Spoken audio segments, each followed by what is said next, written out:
So it's time for hashtag My Money Story with your Feel Good Breakfast Show, where each week we sit down with someone who has made a great success in their chosen field to learn more about their relationship with money and the lessons they've learned along the way. Now today we sit down with a man who is up and about on the weekend mornings hosting his radio show, while most of us are still maybe snoring away or even in some cases, nursing an effects of a rough night.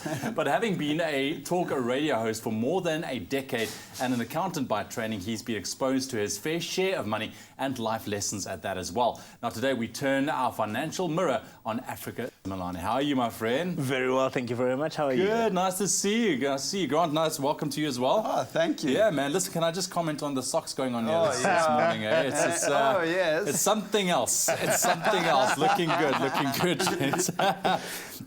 Africa, this is a very interesting segment because I love this, learning more about money, specifically people in the industry as well, how they go about it, what's their relationship with it. So what's your earliest memory of money? Oh, it always goes back to the grandmother, doesn't it? I would have been about 5 years old. I wanted to get 5 cents or something ridiculous like that so that I can buy some Fat Cook and Frigadal that they were selling down the road. And my grandmother said, "Do you think money grows on trees?" And I never understood what that meant until I was much older. I also had that from my grandma. Exactly. All grandmothers have shared that. And it's really only when you start earning your own salary and you realize that you have to wake up at 3:15 on a Saturday and Sunday morning while everybody else is coming back from a party. And then when your brother asks you for money, you go, "Do you think money grows on trees?" And they're like, "Oh, wait, hang on." Exactly. Grandma. Exactly. There we go. So I suppose that was my first interaction. I learned very quickly after that if I made her a cup of rooibos tea with milk every morning, that she will part with that 5 cents a lot easier. Look at that. That's a smooth operator, yeah. We're learning from a young age very quickly this man. But listen, taking a look at where you are today, I mean, you've lived quite the life. I mean, you're still very active and still very busy. What has been one of the most hardest lessons that you think you've learned over the past while? Well, two things. I was lucky enough to read for a Bachelor of Commerce at UCT, so you get to learn about money. And one of the best things I learned through my BCom is that a rand is a rand. A lot of people tend to attach happiness, security, stability, all those wonderful things, status and whatnot. And all it is a rand. And it's a trading sort of tool, I suppose. If I want to buy this plant from you, you'll say, okay, you can get it for X amount of rand, and if I have it, I'll get the plant, you get the money, and so forth and so forth. And I then learned that money won't make me happy. I need to do things that I enjoy doing. I mean, my career has gone from being an accountant to teaching a professional development course at UCT. Both professions I enjoyed very much, but being in the media and being on radio and interacting with South Africans on a weekly basis is just absolutely amazing for me. And I did that, and I remember having to take quite a big salary cut at the beginning and earning a pittance for a couple of years. But every day I was happy going to work. Yeah. Now I'm in a position where I'm earning a decent life. Yeah. I can afford to go on trips overseas and do all sorts of things that I probably only dreamt of about a decade ago. And that came as a result of me doing something I enjoy. I wasn't chasing the money. It's never a good idea to chase the money. Rather chase happiness. I like that. If I can be cheesy that way. I like that. So basically, don't attach emotion to money at all. No, randelas are not worth it. Yeah. So understand money for what it is, and that's it. So understand there's still our health, our relationships, and our jobs and money. We still want to be successful there, but it's a separate sort of entity altogether. Exactly. Yeah, definitely. And I think what's wonderful about your experience is that you're actually doing what you're passionate about. Exactly.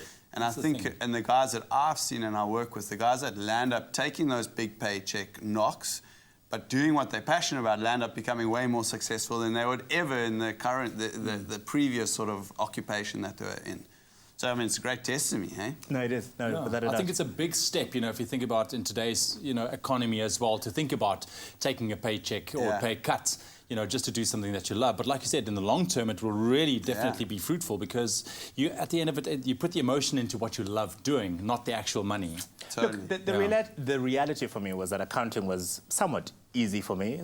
I got accepted to study a BCom degree and so forth, and I never really thought about doing that. I've got a dear friend who then went on to qualify as a chartered accountant, earns a mint.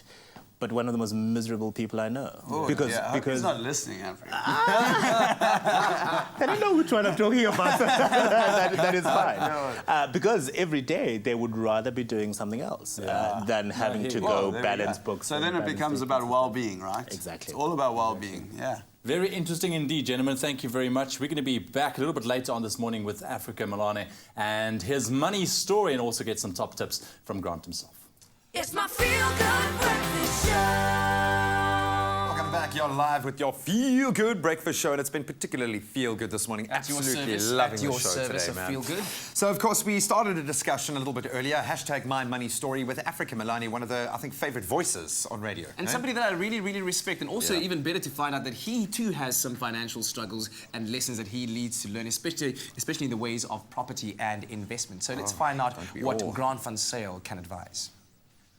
So we're back with Africa Melane and also a certified financial planner, Grant van Sale, this morning talking hashtag My Money Story. We get to know a little bit more and an insight into Africa's life which concerns money. Lovely to have you. Thank you for joining us this morning. Thank you again. A very interesting conversation a little bit earlier on the fact that you mentioned, don't put any emotion into physical hard cash. It's not going to bring you anywhere. Rather, put your emotions into what you love doing. So that is very important. I love that.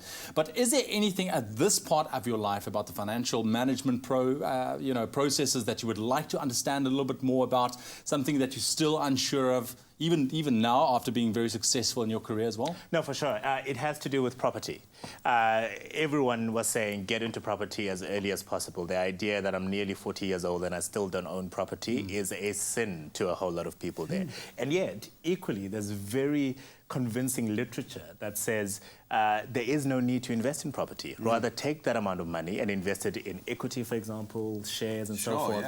You earn a higher return, and more importantly, it's liquid, as in you can get access to it almost instantly. You don't have to, go through a 3-month process of trying to sell a house and then getting access to your cash when you need it.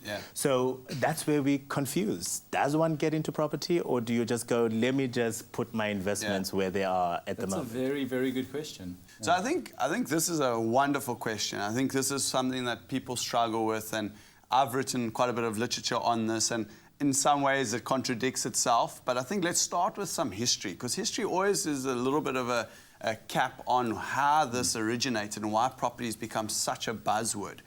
So, and I'm going to say everything I'm saying now with all respect. If I look at my parents' generation, their generation wasn't the most educated generation. So what I mean by that is the only thing that they really understood regarding an investment sphere is property. So brick and mortar. They could physically, tangibly see it and feel it. They didn't understand what else was available. So what has happened is they've gone and taught their kids the exact same thing. However, with the world of information that we have today, there's so much more out there. So the big new thought process is property is not going to give you as big a growth as an investment could give you. But on the same thing, property isn't compounding on an annual basis. So let's say you're going to get an average growth rate of 5 to 10%. If you're in the Western Cape, maybe 10%. In the rest of the country, maybe 5%. Because we've got all the Joe Bergens coming down to Cape Town, so they're pushing up our property prices.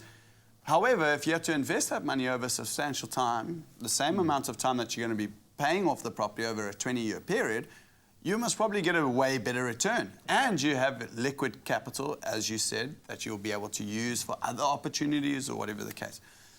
However, this is where the catch comes in. Once you get to retirement, and if you're someone that doesn't have a passive income, you're still going to need to pay rent somewhere. And that's where the property conversation for me is the interesting part. So I think from a fundamental perspective, property is a good thing, but I wouldn't say that should be your biggest investment. Your basically aim in life. Yeah. Because if we look at assets, there's about 4 different assets that you can break it down. So you got a lifestyle asset, so that's something like property, and it's an asset that's not really going to generate your income. So it's not really going to do much for you. So you don't actually want to have too much of your assets divulged in that sort of group. Then you've got investment assets. Those are the kind of assets that you're going to live off once you retire, if you ever want to retire at a later stage. And then you've got surplus assets. And then you've also got debt assets, so assets that you're going to have to acquire through debt. So you want to make sure that from a lifestyle asset, you've got the basics in place, but nothing more than that. So coming back to your whole property conversation or question, I think if you get property at a 30% discount to market value, you can turn it into an investment. But in Cape Town, that won't ever happen. That is a problem, Because yeah. you want to live along the Atlantic seaboard. The Atlantic seaboard costs a lot of money, which means I either have to get married or get a second income in order for me to afford that property. Yeah.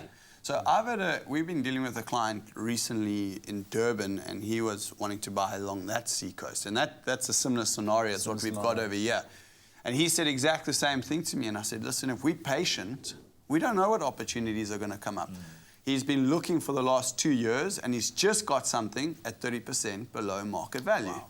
So I'm not saying it's going to be the easiest thing in the world, but if we're patient enough, because it's the biggest investment you're ever going to make. So if you take 3-4 years to understand the market and research the market, you know, you're setting yourself up for success. Instead of setting yourself up for a property that's going to be way over your head and something that's not really going to generate an income for you, if that makes sense. Yeah, no, it does. So I think a property conversation is a very tailored situation. Everyone has to have that conversation for themselves. But the catch is, if you don't do the property now, do you have enough investments stored up to support your lifestyle in retirement? That's really where it's all about the long-term outlook. Exactly. That's where the debate boils down to, yeah. Ron, thank you so much. Africa, I hope you learned something today, man. I certainly did. No, I certainly, there's a lot of value in property, obviously. Otherwise, we would not be talking about it as much as we do. I certainly never thought of that notion of, you know what, I will get 65 years old one day and I will want to live somewhere. And Cape Town along the Atlantic seaboard will be a lovely place to retire. Same for you, man. Much food for thought. Thank you very much. Gentlemen, thank you very, very much. And Africa, thank you for sharing your story with us and just giving us a glimpse into your life. Really appreciate it, man. That's hashtag My Money Story here on your Feel Good Breakfast Show this morning. Join us again next time where we sit down with yet another celeb and take a look at their relationship with money.